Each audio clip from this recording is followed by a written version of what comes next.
ಇಲ್ಲಿ ನೋಡಿ carrot beetroot ಪಲ್ಯ ಈ ಥರ ಮಾಡ್ಕೊಳ್ಳಿ. ಎಷ್ಟು ಚೆನ್ನಾಗಿರುತ್ತೆ ಅಂದರೆ ಮಾಡ್ಕೊಂಡು ನೋಡಿ, ಮಕ್ಕಳು ಕೂಡ ಬಿಡಲ್ಲ, ಅಷ್ಟು ಚೆನ್ನಾಗಿ ತಿಂತಾರೆ. ಇದು ನೋಡಿ 2 ಬೀಟ್ರೋಟು ಸಿಪ್ಪೆ ತೆಗೆದಿಟ್ಟಿದ್ದೀನಿ, ಒಂದು 6 ಕ್ಯಾರೆಟು. ನಾನು ಇಬ್ಬರಿಗೆ ಇಷ್ಟು ಮಾಡ್ತಿರೋದು ನೋಡಿ. ಈ ಥರ ಪೀಸ್ ಮಾಡಿಟ್ಕೊಂಡಿದ್ದೀನಿ. ಬಾಣಲಿಗೆ ನೋಡಿ ಸ್ವಲ್ಪ 1 ಸ್ಪೂನಷ್ಟು ಎಣ್ಣೆ ಹಾಕಿದ್ದೀನಿ ಅಷ್ಟೇ. ಸಾಸಿವೆ ಸ್ವಲ್ಪ, ಜೀರಿಗೆ ಸ್ವಲ್ಪ ಹಾಕ್ಕೋಬೇಕು. ಇದು ಚಿಟ್ಪಟ ಅಂದಮೇಲೆ ನಿಮಗೆ ಉದ್ದಿನಬೇಳೆ ಕಡಲೆಬೇಳೆ ಕೂಡ ಹಾಕ್ಕೊಳ್ಳಿ. ನಾನು ಕಡಲೆಬೇಳೆ ಮಾತ್ರ ಹಾಕಿದ್ದೀನಿ. ಫ್ರೈ ಆದಮೇಲೆ ಈ ರೌಂಡ್ಗೆ ಹಚ್ಚಿದ ಹಸಿಮೆಣ್ಸಿನ್ಕಾಯಿ ಕೆಂಪುದಿತ್ತು, ಅದೂ ಹಾಕ್ಬಿಟ್ಟಿದ್ದೀನಿ. ನೀವೇನು ಅದು ಹಾಕಬೇಕು ಅಂತೇನು ಅಂದ್ಕೋಬೇಡಿ. ಗ್ರೀನು ಕೆಂಪು ಯಾವುದಿದ್ರೂ ಹಾಕ್ಕೊಳ್ಳಿ. ಕರಿಬೇವು 1 ಕಡ್ಡಿ. ಇದು ಫ್ರೈ ಆದಮೇಲೆ ಒಂದು ಸ್ವಲ್ಪ ಉಪ್ಪು ಹಾಕ್ಕೊಂಡು ಫ್ರೈ ಮಾಡಿ. ಘಾಟು ಬರ್ದಿರ ಇರುತ್ತೆ, ಮೆಣಸಿನ್ಕಾಯಿಗೂ ಅಂಟ್ಕೊಳ್ಳುತ್ತೆ, ಮೆಣಸಿನ್ಕಾಯಿ ತಿಂದುಬಿಡ್ಬೋದು. ಇದು ನೋಡಿ ಕ್ಯಾರೆಟು ಬೀಟ್ರೋಟು ಕಟ್ ಮಾಡಿದ್ದೆ ಅಲ್ವಾ, ಹಬೆ ಪಾತ್ರೆಯಲ್ಲಿ ಅರ್ಧಕ್ಕೆ ಇದು ಹಾಕ್ಬಿಟ್ಟು ಸ್ವಲ್ಪ ಉಪ್ಪು ಚಿಮ್ಕಿಸ್ಬಿಟ್ಟು 10 ನಿಮಿಷ ಹಬೆಗೆ ಇಟ್ಟಿದ್ದೀನಿ. ಇದು ನೋಡಿ ಚೆನ್ನಾಗಿ 80% ಬೆಂದೋಗುತ್ತೆ. ಇನ್ನು 10% ಇದರಲ್ಲಾಗುತ್ತೆ.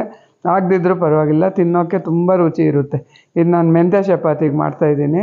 ಈ ಥರ ಸ್ವಲ್ಪ ತೇವ ಇರುತ್ತಲ್ವ ಹಬೆಗಿಟ್ಟಾಗ, ಅದು ಹೋಗೋವರೆಗೂ 1-2 ನಿಮಿಷ ಈ ಥರ ಕಲಿಸ್ತಾ ಇರಿ. ಅದು ಹೋಗ್ಬಿಟ್ಟು ಒಂದು ಲೇಯರ್ ಕ್ರಿಸ್ಪಿ ಥರ ಆಗುತ್ತೆ. ಇದಕ್ಕೊಂದು ಇಡೀ ಫ್ರೆಶ್ ಕಾಯಿ ತುರಿ ಹಾಕ್ಕೊಂಡು, ನೀವು ಬೆಳ್ಳುಳ್ಳಿ ತಿನ್ನೋದಾದರೆ ಬೆಳ್ಳುಳ್ಳಿನೇ ಹಾಕ್ಕೊಳ್ಳಿ, ತುಂಬ ರುಚಿ ಬರುತ್ತೆ. ನಾನು ಇವತ್ತು ಬೆಳ್ಳುಳ್ಳಿ ಹಾಕ್ತಿಲ್ಲ, ಇಲ್ದಿದ್ರೆ ಹಾಕ್ಕೋತೀನಿ. ನಾನು ಕೂಡ ಇವತ್ತು ಹಾಕ್ತಾಯಿಲ್ಲ ಅಷ್ಟೇ. ಕಾಯಿ ತುರಿ ಸ್ವಲ್ಪ ಅರಿಶಿನ ಹಾಕಿ ಮಿಕ್ಸ್ ಮಾಡಿಬಿಟ್ಟು, ಇವಾಗ ಕೊತ್ತಂಬರಿ ಸೊಪ್ಪು ಸ್ವಲ್ಪ ಕಟ್ ಮಾಡಿಕೊಂಡು ಹಾಕ್ಕೋಬೇಕು ನೋಡಿ. ತುಂಬ ಅಂದರೆ ತುಂಬ ಚೆನ್ನಾಗಿರುತ್ತೆ ಇದು ಬರೀದೆ ಕೂಡ ತಿಂದುಬಿಡ್ಬೋದು, ಅಷ್ಟು ಚೆನ್ನಾಗಿರುತ್ತೆ. ಬೋಲ್ಗೆ ಹಾಕ್ಕೊಂಡು ಸ್ಪೂನಲ್ಲಿ ಮಕ್ಕಳಿಗೆ ಇನ್ನು ಸ್ಕೂಲು ಸ್ಟಾರ್ಟ್ ಆಯ್ತಲ್ವ, ಲಂಚ್ ಬಾಕ್ಸ್ಗೆಲ್ಲ ಮಾಡಿಕೊಡ್ಬೋದು ನೋಡಿ.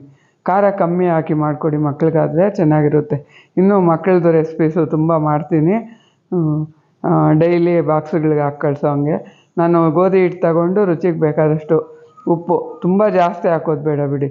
ಈ ಮೆಂತ್ಯ ಸೊಪ್ಪಿತ್ತು, ಅದನ್ನ ತೊಳೆದು ಕಟ್ ಮಾಡಿ ಹಾಕಿದ್ದೀನಿ.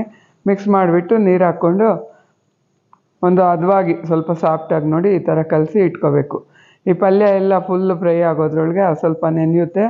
ನಾನು ಉಜ್ಜೋದು ಮಾತ್ರ ತೋರಿಸ್ತಾ ಇದ್ದೀನಿ, ಚಪಾತಿ ಫ್ರೈ ಮಾಡೋದು ತೋರಿಸ್ತಾ ಇಲ್ಲ. ಮಾಮೂಲಿ ಹೆಂಚ ಮೇಲೆ ಹಾಕ್ಕೊಂಡು ಈ ಕಡೆ ಆ ಕಡೆ ತಿರುವಿ, ಎಣ್ಣೆ ಬೇಕಾದ್ರೆ ಎಣ್ಣೆ, ಇಲ್ಲಾಂದರೆ ತುಪ್ಪ ಹಾಕ್ಕೊಂಡು ಫ್ರೈ ಮಾಡಿಕೊಂಡು ಈ ಪಲ್ಯದ ಜೊತೆ ತಿಂದರೆ ಸಖತ್ ಮಜಾ ಬರುತ್ತೆ. ಏನು ಚೆನ್ನಾಗಿರುತ್ತೆ ಅಂತೀರ, ಅಷ್ಟು ಚೆನ್ನಾಗಿರುತ್ತೆ. ನನಗಂತೂ ತುಂಬ ಇಷ್ಟ ಆಯ್ತಪ್ಪ. ಈ ಬೆಳ್ಳುಳ್ಳಿ ಹಾಕ್ಬಿಟ್ಟು ಮಾಡಿಕೊಂಡ್ರೆ, ಅನ್ನಕ್ಕೆ ಕಲಿಸ್ಕೊಂಡ್ರೆ ಫ್ರೈಡ್ ರೈಸ್ ಥರ ಟೇಸ್ಟ್ ಬರುತ್ತೆ. ಎಷ್ಟು ಚೆನ್ನಾಗಿರುತ್ತೆ ಗೊತ್ತಾ.